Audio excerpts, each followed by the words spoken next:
Welcome back. Now, it's been a while since we've done one of these, eh? Had a little hiatus for no particular reason.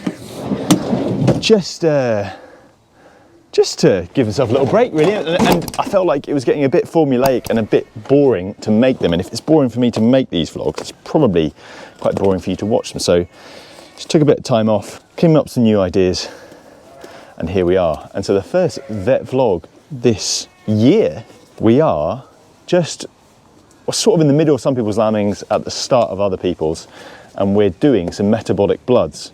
I know you guys quite enjoy these sort of videos where we take some samples and we then analyse the results afterwards. So what I'm going to do is I'm going to get cracking. I'll do a voiceover, because we all love a decent voiceover as we're filming. So we're going to get some bloods off these sheep, and we are going to take their body condition score, and we might take some dung samples as well.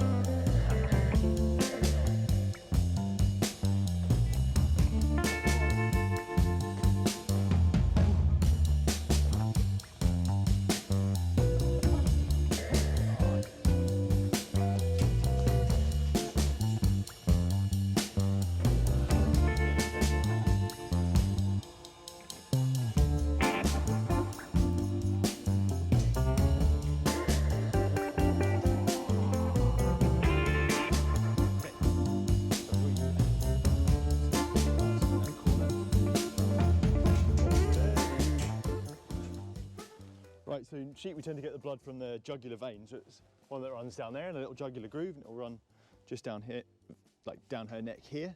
And thankfully it's a mule, so she's nice and easy to bleed. Nice big vein there. You see that fills up really quickly, my thumb over that.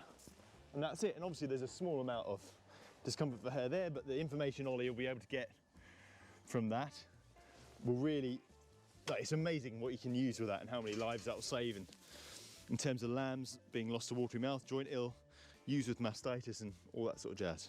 So these ewes came inside about a week ago, and it's the triplets we're getting into first. The technical term for what we're doing today is a metabolic profile, which assesses how well a ration is catering to what the ewes actually need from their diet. And the two major components of the diet we're concerned with are energy and protein. The way we measure them will also tell us about how those two components are being provided for in both the short term, so over the recent days, and also the long term, so more like weeks to months. For protein, the lab will measure something called urea nitrogen for the short term status, and something called albumin for the long term status. For energy, we look at a different marker called BOHB, which is the short term energy marker. All three of these are measured by taking a blood sample from several ewes, usually between 6 and 10 from each litter size, so 6 to 10 triplets, 6 to 10 twins, 6 to 10 singles. Although we're not doing any singles today, they're in with the twins, and because they're growing just one lamb, they'll have lower requirements. So long as we're feeding the twins adequately, we know the singles will be fine, albeit possibly slightly overdone. As for the long-term energy, we're not going to look at the blood. We can find this out on the day by measuring the body condition score, or in other words, how much fat and muscle the ewes are carrying on their back towards the tail end of the spine, more or less where you would find love handles in a human. And the requirements for both energy and protein in sheep are pretty low early to mid-pregnancy, but at this point, just before lambing, the demands on them ramp up very quickly, as the majority of the lamb growth and udder development takes place right at the end of pregnancy.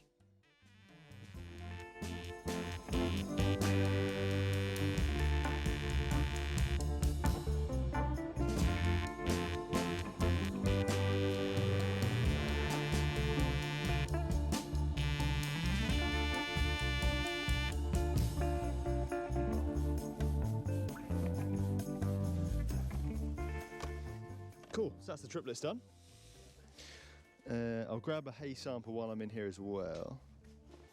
Oh, I'll grab a few more dung samples. They've probably dropped some anyway, haven't they? I'll grab a few from around, just check for fluke. Okay, so that was the triplets. We'll get onto the twins now. I'll take 10 of them too. Oh, here we go. Got people doing some hard work. Athletic. Are the red singles, are they? Yeah.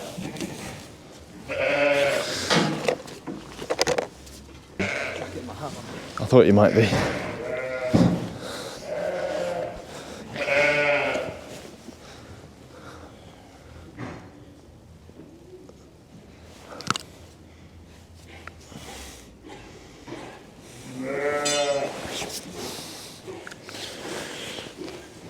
Oh, she's a wee bit leaner, isn't she?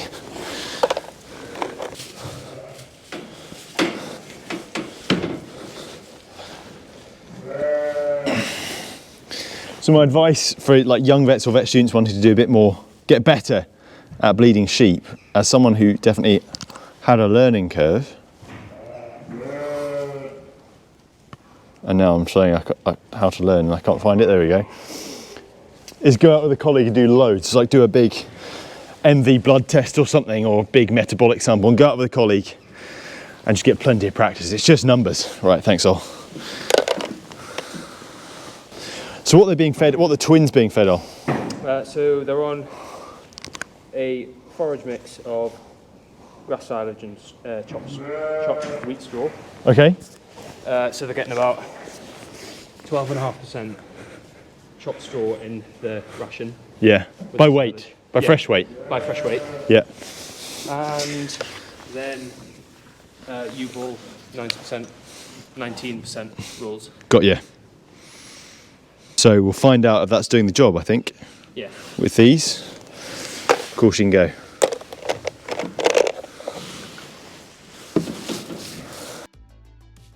Maybe sitting there wondering, why are we going to this trouble? Because it might seem like a lot of hassle.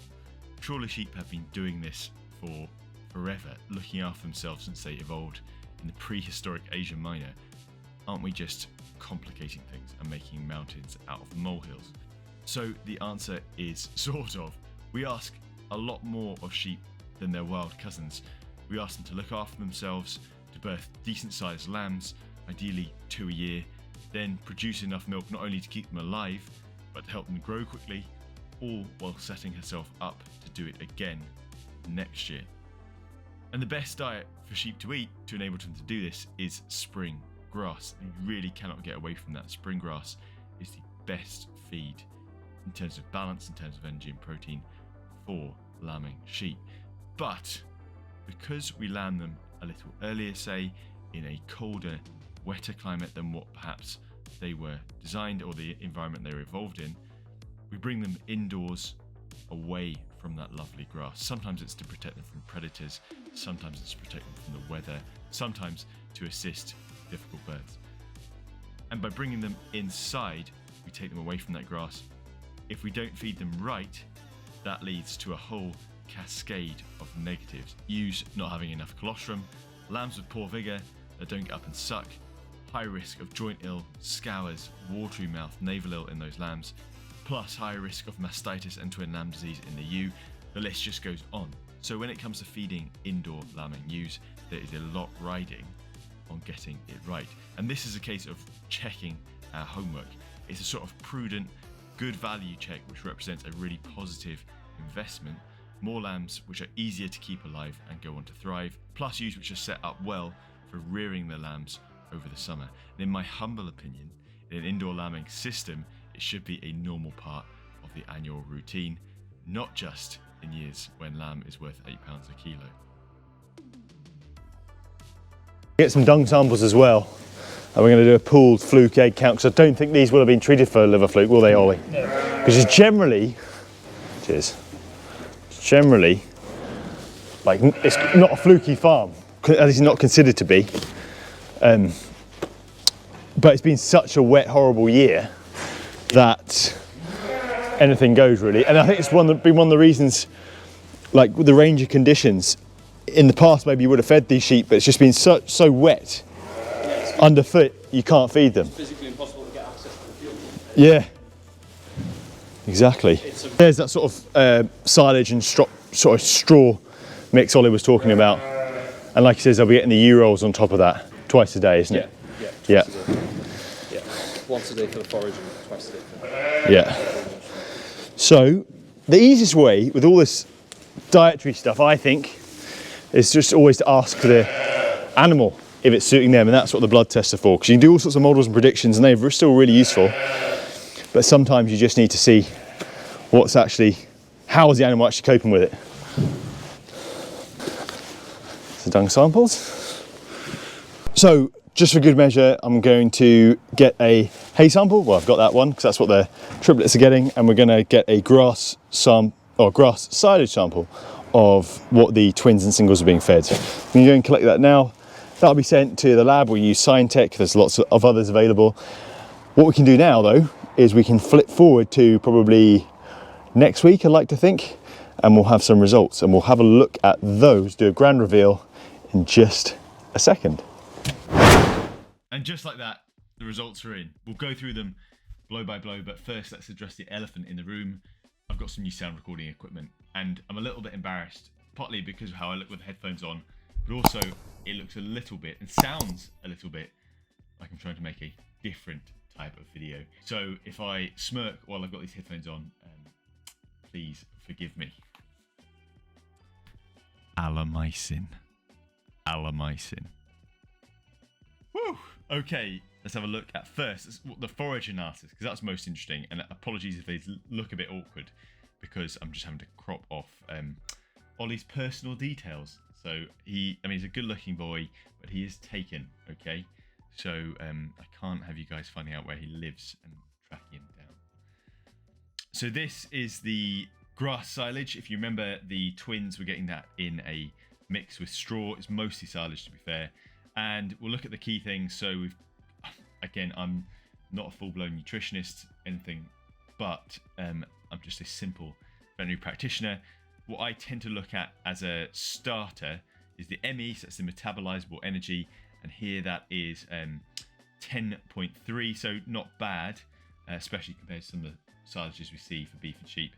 And then the next is crude protein, so that's coming out as 12.5%, which is actually, I would say, pretty good. Again, in our context, those beef and sheep silages. Interestingly, took a sample from the same pit in the back end, so the autumn, and that was, I think, 10.7 ME and 14.3, something in that ballpark, percentage crude protein. And it shows you that actually they were just into the previous year's cut. They had quite a lot of the previous year's cut. It shows you how much a silage can vary top to bottom in terms of depth, but also from front to back. So if you've got big pits or even little pits, it's probably worth testing as you go. I know a lot of you dairy farms are doing that anyway. Yeah, it's just a good demonstration there of how things change. So the long and short of this, silage is pretty good crude protein and not bad ME. Now if we switch over to that, I called it hay, it's actually haylage, which is very dry haylage. Fraser told me afterwards. Again, you can see here the dry matter is way higher, but that's because it's haylage and not silage. Yes, crude protein, pretty damn good for hay or haylage, but you can see good haylage or hay is some way behind that, closer to average silage, so only 10.2% crude protein, and the ME is down at 9.4. Again, the ME is really high for what it is, but what it is does matter. So hay or haylage versus silage, and this is interesting because they're giving the haylage, as good as it is for what it is, to the triplets, which have higher requirements. Yes, they were giving them more of the U rolls, the high protein U rolls, so we'll just have to see if that is cutting the mustard. And what's nice is we can then flip forward to the results. So this, sorry, it's my scratty handwriting, but this is effectively the submission form, which gets sent and then is subsequently filled in. So you can see this is the twins. Yeah, the twins. And on the bottom here on the left, you can see body condition scores. So average, I think I worked out, was 2.75. I think. They're thereabouts, so a little bit below where we wanted them to be. These guys actually couldn't feed these ewes with the snacker over the winter because it was just so wet. It's just been a horrendous winter and spring. You farmers don't need me to tell you that, but just in case you're not, or you work inside and you hadn't noticed, it has been very, very, very wet. And that probably reflects in the lower than normal body condition of these ewes at this point of the cycle. Now, bear with me. So there's BOHB. That is a ketone body. So that is basically a marker of short-term energy deficiency. If that's higher than normal, that's bad. So elevated levels of BOHB mean low levels of energy, and quite seriously low levels of energy. Urea nitrogen, similar sort of thing, except it's a short-term marker of protein status, except we don't want that to be above a certain level. If that gets low, it shows they're not getting enough protein. Albumin is long-term measure of protein, and you can see that these are all circled, and the reason they're circled is because they're all below where we want them to be. You can see they've done a mags and coppers here. Not too worried about them. Thankfully, the coppers are all within normal range. Couple of mags are high. Don't tend to read too much into those, sort of 2 out of 10, and we'd be more worried if they were low anyway. So really the only takeaway here is long-term energy and long-term protein are probably just not quite hitting the mark. Short-term, they're looking really good. So clearly they're getting what they need now at the most demanding point in the cycle. It's just that they haven't been getting enough perhaps on average. And again, these are all cumulative changes, these long-term. It might just be a small deficit day by day, but that ends up accumulating somewhat. Now, if you flip forward to the triplets, you can see a very similar pattern in terms of the albumin. The body condition score of these girls was actually much better. It's sort of 2.95, I think, when I averaged it. So near enough dead on the sort of 3.0 target you'd want. Yeah, similarly, bar 1, their long-term protein status is sort of not quite where we want it to be. Come back to that later. The difference is here, urea nitrogen, again, remember that short-term protein status, that is low. It's below where we want it to be for 1, 2, 3, 4, 5, 6, 7 of those, 7 out of 10 of those. So that's not ideal. In fact, the average is below as well where we want it to be, the mean, I should say, not the mode or the median. And short-term energy actually looks pretty good. There's just one random one which this girl is below where she needs to be. But 1 out of 9 is, I would just say, in my opinion, is a bit of an aberration. So I wouldn't get too worried about that. Now, if it was 3, 4, 5 plus, that's where I would start to get a bit more concerned. Again, mags and coppers, all normal, happy days. So you can see the difference in those results. What's common about them? Low albumin, so long-term protein status, just not quite where it needs to be. Short-term energy, bar that one triplet, all good. It's just the short-term protein, which is all good in the twins, is probably not quite where it needs to be for the triplets. So bear that in mind. I said I'd come back to the low albumin. Low albumin can be due to low supply. It can also be due to increased demand. So remember, the one other sample I took was some dung samples, and we were checking for liver fluke, because this is not a farm where they traditionally treat for liver fluke, and generally the sheep performance has been really good without doing any treatment or diagnosis for liver fluke. So I thought I'd just check up on that, because last autumn, like I say, it's just been wet, really since June. And so I submitted some dung for a fluke test, and fluke can be either liver fluke or rumen fluke. Lo and behold, we have found both, I say we, I mean the guys at SAC, they found both liver fluke eggs and rumen fluke eggs. Now, this is an internal debate we have in the practice quite a lot about the importance of rumen fluke. I'm going to park that for a second because we're not quite decided for ourselves how important it is. Liver fluke, we know, causes issues, right? It causes chronic ill thrift. If the burdens are high, it can cause death. So we know we've got it. So that was an interesting finding. Now, bear in mind, I said albumins can be depressed when protein requirements are higher. Fighting this sort of infection is essentially going to sap sheep of energy and protein. So that could be the reason the twins' body condition score is just a bit low. And likewise, that could be the reason or contributing factor to the low albumins across the board here. So the one thing I haven't shown you is this lovely report that the DHHPS, so the Dairy Herd Health and Productivity Scheme, I think, check that, at the University of Edinburgh do. It's a fantastic service. It's incredible value for what they provide. Yeah, just they provide this brilliant report as well, which adds so much to it. So you can, I'll screenshot it as well. They provide a lot of feedback and interpretation. It's great as a vet in practice to have that. It's almost like a fresh set of eyes who also knows a bit more about this specialist area of knowledge. So you can see they pretty much, I've pretty much regurgitated what they've said, because they're very bright people. So all but one of the ewes sampled have low or marginal albumin results.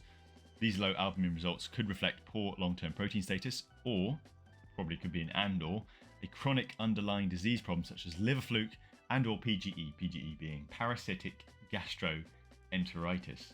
So that's gut worms. So they provide this lovely conclusion, and yeah, the biggest takeaway, short term, is there's a ERDP, a protein shortfall in the triplet ration. Now, what did the guys do with this information? They effectively swapped out the haylage and swapped in the silage, at least to some extent. I think they still had access to a bit of haylage, but they had access to silage as well. So that will have made a big difference. As the guys mentioned here, we're kind of starting to push the limits of how much concentrate we can give these ewes per day without really upsetting their rumen flora, which would just lead to different issues.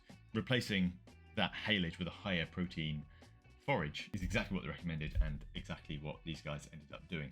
And if you look at that, getting some fecal samples and doing some investigations for worm or fluke eggs to check that there are no underlying disease issues in this flock would be worthwhile.